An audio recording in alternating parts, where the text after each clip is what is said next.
মনে হচ্ছে মার্কিন যুক্তরাষ্ট্রের আরবের মিত্র দেশগুলো তারাও এখন এই যুদ্ধ থেকে তারাও কিন্তু বেরিয়ে আসার জন্য ট্রাম্প প্রশাসনকে তারাও এখন একটা চাপ তারা তারা তৈরি করছে। ইসরায়েল এ ব্যাপারে তারা অ্যাপারেন্টলি তারা একটা যুদ্ধংদেহী ভাব এখনও দেখালেও সম্ভবত তারাও চাইছে না যে আপাতত এই পর্যায়ে যুদ্ধটাকে আর তারা খুব বেশি প্রলম্বিত করবার জন্য।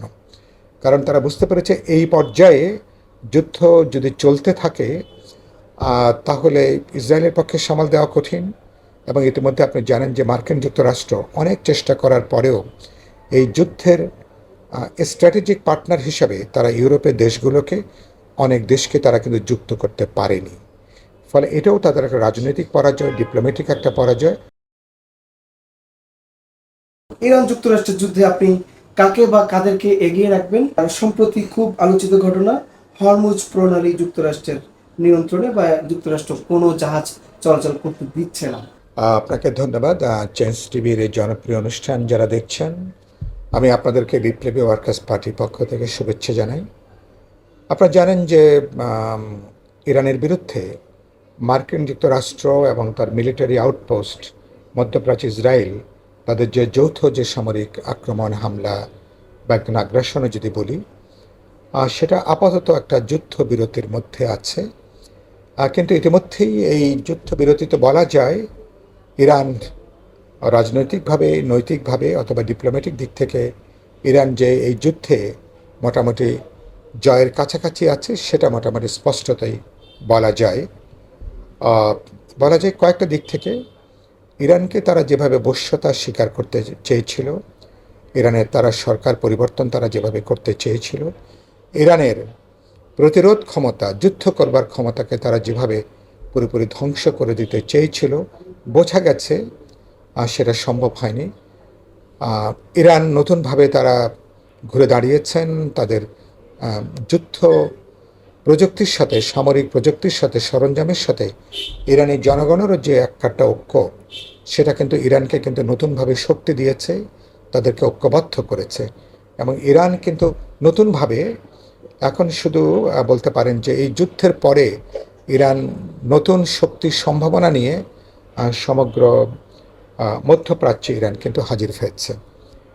এবং আমার মনে হয়েছে যে মার্কিন যুক্তরাষ্ট্র এবং ইসরায়েল, বিশেষ করে মার্কিন যুক্তরাষ্ট্র কোনোভাবে এখন আত্মরক্ষা করে এই যুদ্ধ থেকে তারা কীভাবে সরে আসতে পারে, এটা মুখ রক্ষার একটা চেষ্টা ডোনাল্ড ট্রাম্প দিক থেকে আমি এটা মুখ রক্ষার একটা চেষ্টা আমি লক্ষ্য করেছি।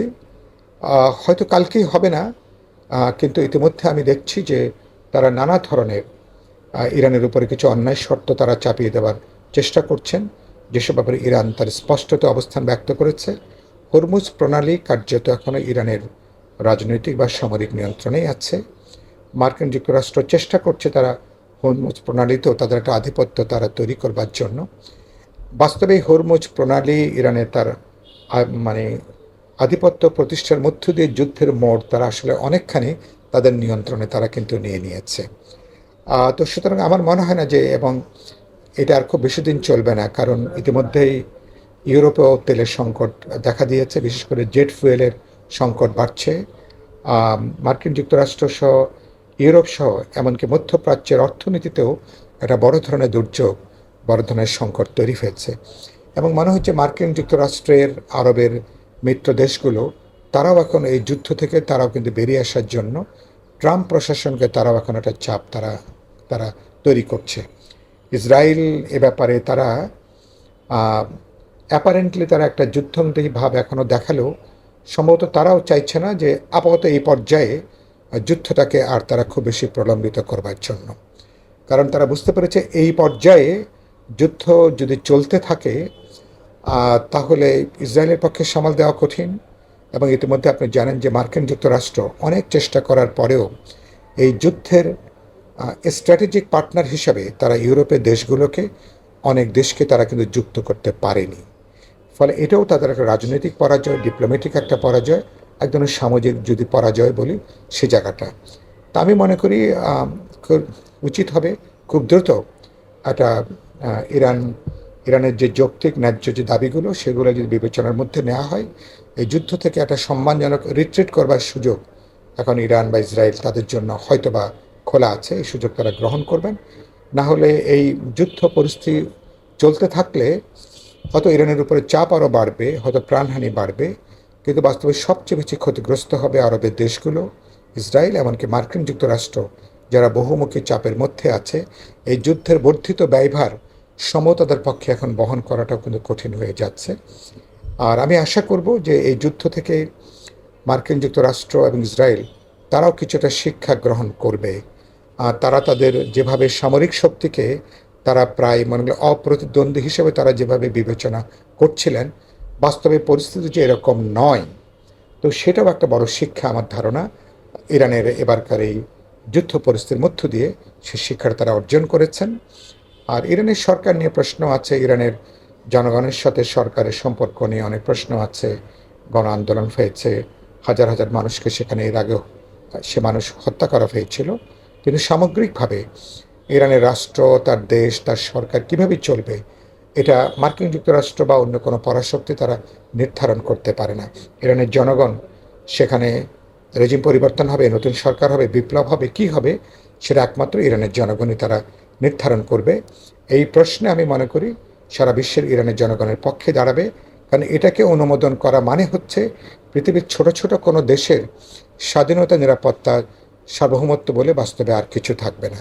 আর জাতিসংঘ বলি, সমগ্র পৃথিবীর শান্তিকামী রাষ্ট্র, জনগণ সবার উচিত হবে এই অন্যায় যুদ্ধে সবাই ইসরায়েল এবং মার্কিনদের বিরুদ্ধে অবস্থান গ্রহণ করা এবং ইরানি জনগণের পক্ষে অবস্থান নিয়ে এই যুদ্ধের একটা সফল সমাপ্তি যাতে ঘটতে পারে আমরা। আর কারণ যুদ্ধটা অনেক সময় জনগণ ঠিক করে না। অনেক সময় আপনি জানেন যে মার্কিন যুক্তরাষ্ট্র তাদের যে বিশাল যে ইহুদি লবি কাজ করে, তাদের যে মিলিটারি ইন্ডাস্ট্রিয়াল কমপ্লেক্স আছে, কারণ পুঁজিবাদ এবং সাম্রাজ্যবাদের সাথে যুদ্ধ কিন্তু তার একটা অনিবার্য একটা অংশ আর কি। যুদ্ধ না থাকলে তাদের যে মুনাফার যে ক্রমহ্রাসমান গতি, পুঁজির যে তার পুঁজির পঞ্জীভবন, পুঁজির বর্ধিত মুনাফা, সেগুলো কিন্তু সংকটের মধ্যে পড়ে। ফলে যুদ্ধ হচ্ছে পুঁজিবাদ এবং সাম্রাজ্যবাদের অনিবার্য অংশ। ফলে আসলে পৃথিবী থেকে এক পর্যায়ে পুঁজিবাদ বা সাম্রাজ্যবাদী আধিপত্যকে যদি আমরা দূর করতে না পারি, সম্ভবত যুদ্ধকে আমরা কিন্তু দূর করতে পারবো না।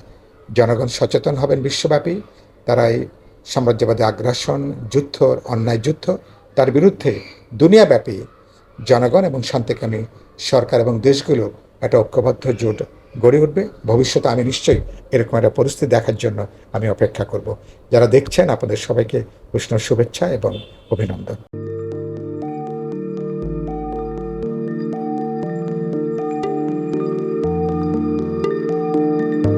পহেলা জানুয়ারি 2026 ইউটিউব জার্নালিজমের অগ্রদূত changeTV.press সংগ্রাম মুখর 7 বছর পেরিয়ে পা রাখলো গৌরবান্বিত 8 বছরে। এই আনন্দ প্রহরে সবাইকে নিরন্তর শুভেচ্ছা। আমি নিজেকে ধন্যবাদ মনে করি, আমি সৌভাগ্যবান চেঞ্জ টিভির পক্ষ থেকে আমার সাক্ষাৎকার নেওয়ার জন্য তারা আসছেন এবং চেঞ্জ টিভি দীর্ঘ 8 বছর ধরে এই কাজগুলি করছে। আমি তারা অনেক ভালো কাজ করেছেন, দেশের মানুষের সুখ দুঃখের কথা প্রত্যক্ষ তুলে ধরছেন। আমার আশা থাকবে চেঞ্জ টিভি সামনের দিকে উত্তরোত্তর আরও সমৃদ্ধ হবে। একটাই শুধু আমাদেরকে উপদেশ দিতে চায় তাদের কাছে, সেটা হচ্ছে সত্য কথাটা মানুষের সামনে তুলে ধরা, মানুষের ভিতরে কি চায় তাদেরটা তুলে ধরা, মানুষের প্রত্যাশা তুলে ধরা এবং মানুষের মধ্যে এই যে দেশাত্মবোধটা এবং সত্যবাদীটা, এটা জাগরণ করে চেঞ্জ টিভির সামনে থেকে এগিয়ে যাবে। এবং যারা দেশের কথা চিন্তা করে এবং দলমত নির্বিশেষে যে লোকগুলো আছে, তারা দেশের কথা চিন্তা করে, দেশের উন্নয়নের কথা চিন্তা করে, কোনো পক্ষপাতিত্ব করে না, তাদের বক্তব্য দেশের মানুষের তুলে ধরা, এই কাজগুলি সামনে এগিয়ে নিয়ে যাবে, এটা আমাদের প্রত্যাশা। অনেক ধন্যবাদ আপনাদেরকে, দেশবাসীকে, দেশবাসী সবাইকে আমি ধন্যবাদ জানাচ্ছি। changeTV.press এক ফোঁটা হলুদ নেই। আমরা শুধু আপনাদের কাছে একটাই আবেদন করব, মিথ্যার পিছনে দৌড়বেন না, সত্যকে ধারণ করেন, সত্যকে জনগণের কাছে তুলে ধরেন। সেটা যতই কঠিন হোক না কেন, পিছপা হবেন না, ভয়ের কোনো কারণ নেই। আল্লাহর সাথে থাকেন, আল্লাহ আপনাকে সাহায্য করবে। কোনো মানুষের কাছ থেকে কোনো সাহায্য কামনা করবেন না। ধন্যবাদ। changeTV.press এক ফোঁটা হলুদ নেই। হ্যাঁ, চেঞ্জ টিভি আমি বিশেষ কারণে দেখি সুযোগ পেলে। বিশেষ করে তোমার অনুষ্ঠানগুলো যখন হয় আগে পরে আমি দেখে থাকি, ভালো লাগে, উপস্থাপনা ভালো, মোটামুটি সব কিছু ভালো। আমি তাদের শুভকামনা করি এবং চেঞ্জ টিভি আমি আশা করি সবসময় নিরপেক্ষ, যেহেতু এই চেঞ্জ টিভিটা সংবাদ প্রচারের একটা মাধ্যম, সুতরাং সঠিক সংবাদটাই চেঞ্জ টিভি প্রচার করবে, এটাই আমার কামনা থাকবে তাদের কাছে, সেই সঙ্গে আমার শুভেচ্ছা থাকবে। changeTV.press, এক ফোঁটা হলুদ নেই।